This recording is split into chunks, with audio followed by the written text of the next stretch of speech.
I, Barack Hussein Obama, will, to the best of my ability, preserve, protect, and defend the Constitution of the United States. So help you God? So help me God. In May of 2012, I received an email from the Obama campaign. It felt like my millionth email from them, but this one caught my eye.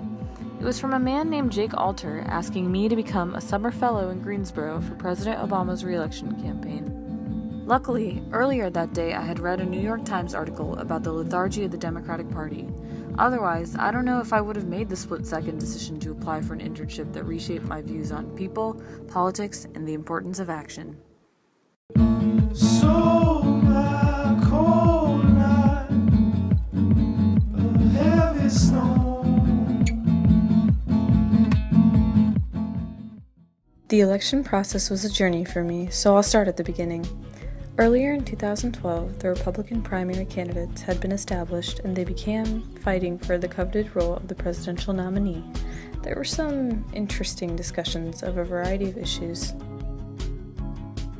Carbon dioxide is not a harmful gas, it is a harmless gas.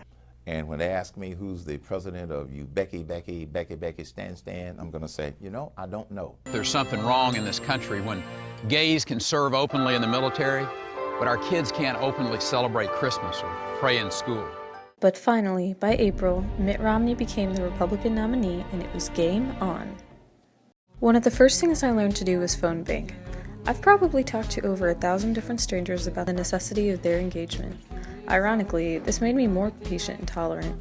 The golden rule of phone banking was to always remain calm and polite, even if people were swearing at you, which a few people did. In the process, I learned this new thing called respectfully disagreeing. I also learned how to say thank you, goodbye very, very quickly.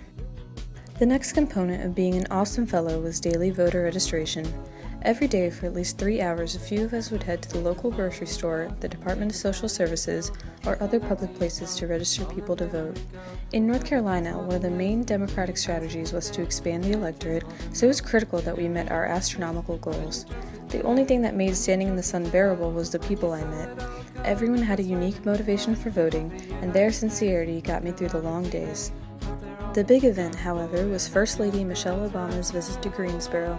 So far, I've been telling you how important individual action is, but don't take it from me. Take it from the First Lady herself.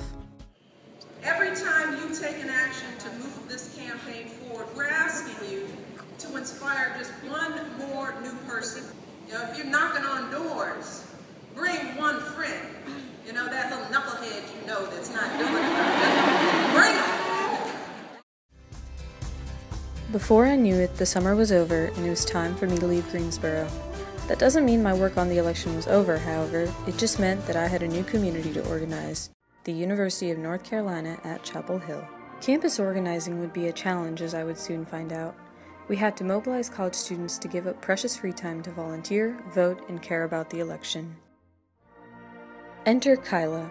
A former UGA dancer, she became UNC's fiery campus organizer. Together with other campus fellows and volunteers, we spread our reach across campus until they were sick of us.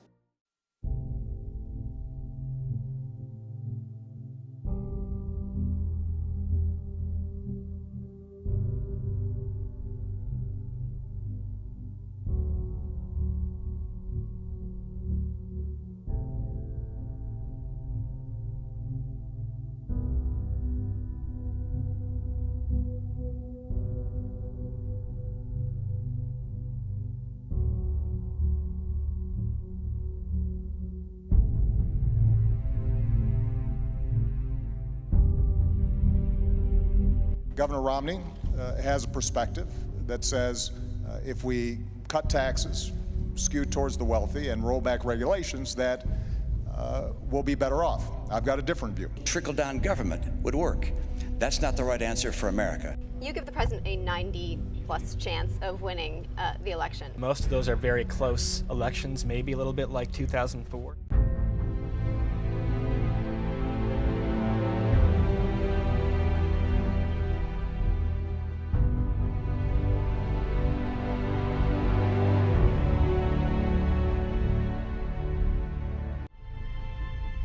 We got some critical calls. Yes, we do. Let's see here. Roll them. Ohio, President Barack Obama.